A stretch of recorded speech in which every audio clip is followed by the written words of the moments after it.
Howdy, gang. Time for another installment in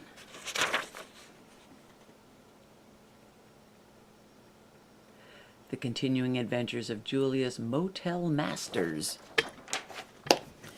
I spent today in the mastering studio, and I asked the mastering technicians what mastering was, and here's what Bill Wolf said.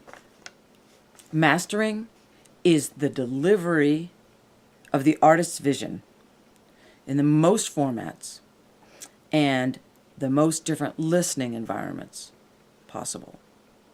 So to make sure that whatever it is that I want to say, it can be heard as well as possible in as many different places as possible. So that's what I did today. And one of the tasks you're going to face when you go into master is picking the interstitial segment time between tracks.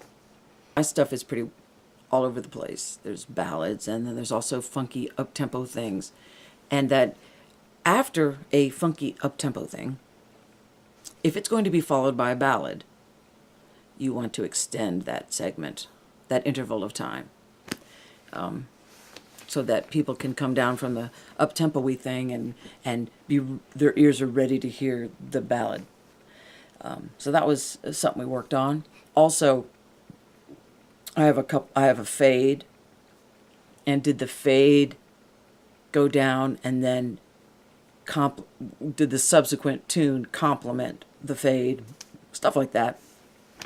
Stuff I hadn't really given any thought to. But the big issue of the day was my bass player. He is a live bass player. And what I realized today is there's a big difference between live bass players and studio bass players. And live bass players, like mine, are pretty raucous on the instrument. So there was a whole lot of this, which most people don't think is a problem at all.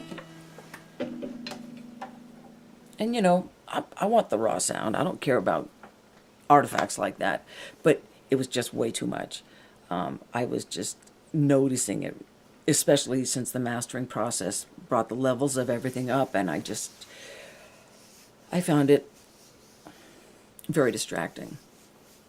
But the mastering guys, they couldn't really get it out. I mean, they could with a whole lot of time and money, but the best thing for me to do would be to go back to the mixing board, get it out on that level. And I had to call the duplicator and say, I just sent you my what is it called? DPP file. That's the big file that goes from your mastering group to the duplicator. So I had uploaded that file, but then I had to tell him to put the brakes on it because all of a sudden I'm kind of concerned about these bass squeaks. When I was driving home in the car, and I'm listening to the master, and it's like this web of bass squeaks.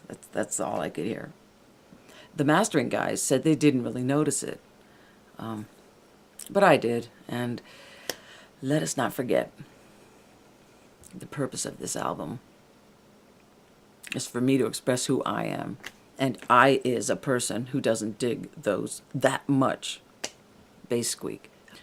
So I was so close today, but no, I'm going back to the mixing console, get rid of the squeaks, and then send it back to the mastering guys. And yes, it's going to cost me some more dough. Maybe I should have kick-started this program. Anyways, thanks for listening, y'all. I wanna hide in a motel. No one knows where I'm going, and I won't tell. I wanna hide